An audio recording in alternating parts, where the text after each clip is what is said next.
Salam, necəsiz? Bugün sizin məsləhətlərinizi də nəzərə alaraq gedirəm Juliana. Deyirlər ki, ora çox gözəldir.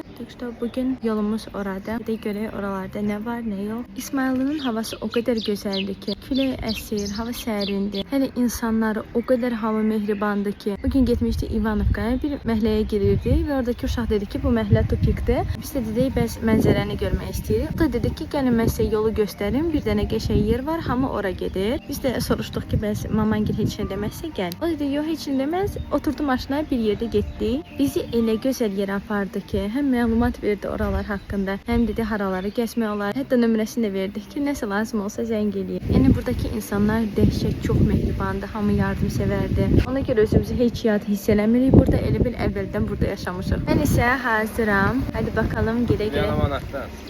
Natdan Gülyana taksidə gedirmiş. Getdik, baxaq görə necə olur. Yolu nə gözəldir.